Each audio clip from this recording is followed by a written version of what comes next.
Why do we get so drained when we're speaking in a second language? It's so common and we feel so stressed and so tense. You can feel it in our shoulders, we feel it in our brains. And once we socialize in English, in our second language, it can be so frustrating because you are trying to listen to what the other person is saying. You're trying to think about your own thoughts and what you want to express. You're then also processing the different grammar rules. You're processing all the different social context. You're thinking about how to share your emotions. You're thinking, is this right or is this wrong? Is this appropriate to say this? Is it inappropriate? Is it relevant? Is it irrelevant? What do I say? And all of these things add to a lot of stress, a lot of mental load. So your mind is overloaded when you are speaking in your second language, and it can be so exhausting, it can be so draining. But don't worry, today I'm going to express and give you some different reasons of why this happens. And then I'm also going to give you some suggestions for some ways that you can deal with it, ways that you can handle it, and ways that you can start to feel a little less stressed when you're speaking in your second language, okay? So one of the first reasons is the cognitive load is higher. So when you're speaking in your second language, you are processing so much more information and you're processing it slower because it's not automatic, okay?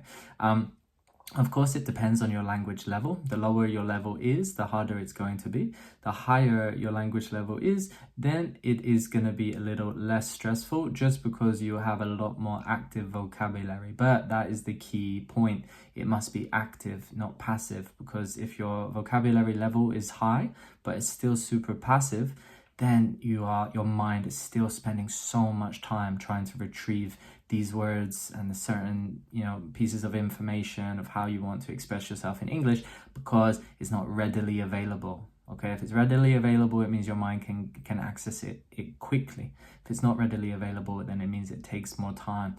And there are different aspects for this. It's the grammar rules, it's the pronunciation, is this the appropriate word? So it's important to practice regularly, to build your active vocabulary, and to really make this language part of who you are, part of your personality, not just something you do and use occasionally, okay?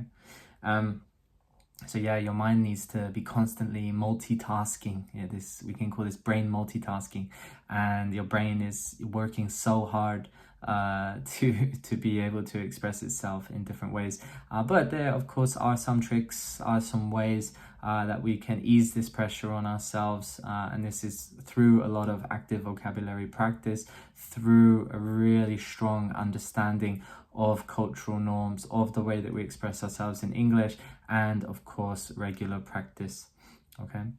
The next reason is reduced automaticity. So reduced automaticity refers to the fact that your brain isn't automatically able to access all of these words so quickly at one time, because if you compare yourself to a native speaker who has attached all of these words and the vocabulary patterns and the grammar and the logic in English so strongly to all of the neurons and emotions in their mind and in their bodies. So this is what helps it to become more automatic.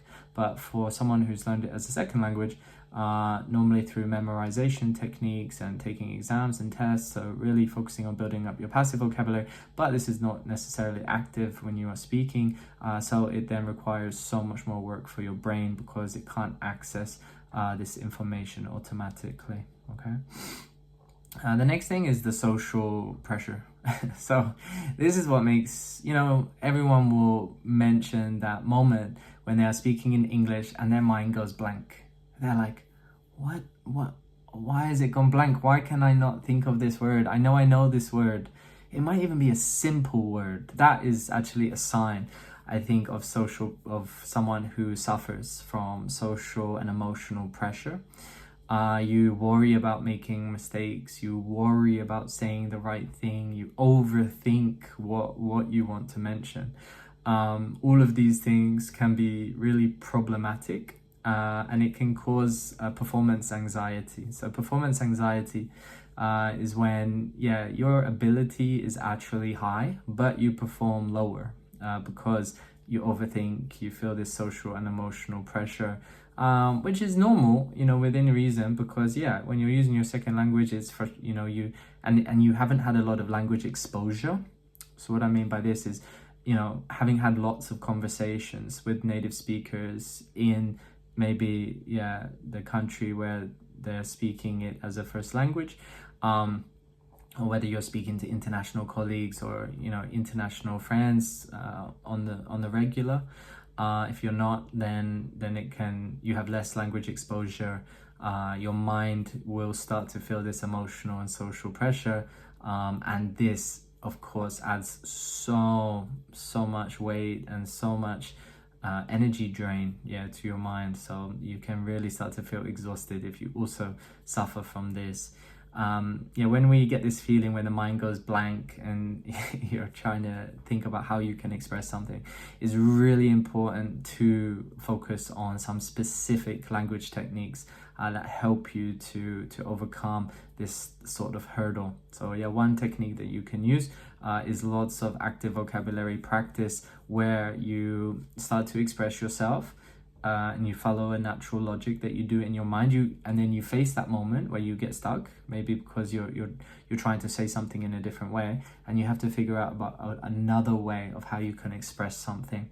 So on Valo, my English coaching platform, we focus a lot on diverse ways of saying things. So this is active vocabulary practice that we use to help learners, to help people really develop and hone their English communication skills by introducing you to this feeling and getting comfortable with it, but constantly trying to find ways to overcome it and navigate your own logic and mind and the way that you organize thoughts in English.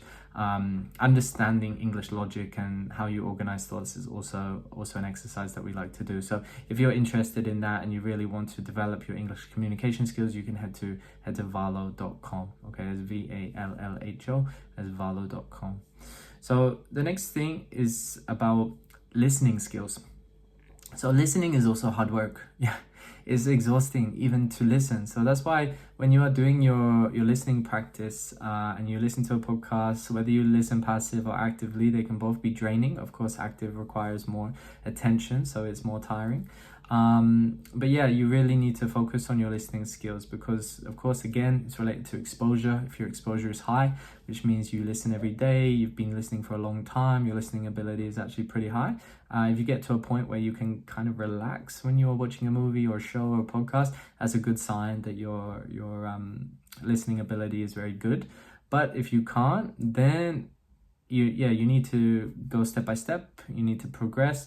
One step at a time, and focus on videos that you can understand, and then over time develop your ability to then listen to faster speeds, faster rhythms, topics that you are unfamiliar with, and constantly be pushing yourself out of your comfort zone.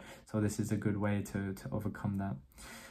The next thing is a lack of familiar cues. This is also another reason why we really struggle and feel overloaded and drained when we're using a second language, is because we don't unconsciously read tone and body language and just understand naturally what are all the social cues from someone's gestures, from someone's mannerisms, how they move their mouth and their eyes and their face, the tone of their voice.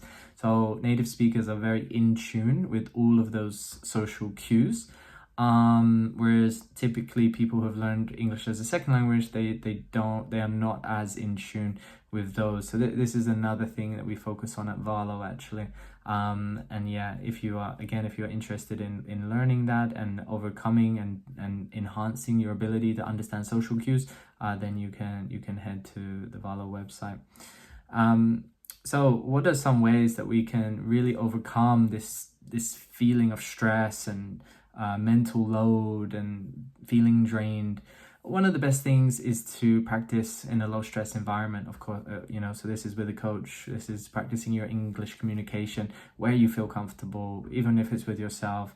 Of course, you should listen actively every day. Practice speaking every day if you can. You're just building up this repetition, you're building up this normality of using English, and you start to even think in English, you start to practice more, and all of these things will really help you some of these challenges that you face in English. But yeah, it's a real thing, feeling this mental load, feeling drained. So don't feel like you're the only one. It happens to everybody, myself included, as a Spanish learner.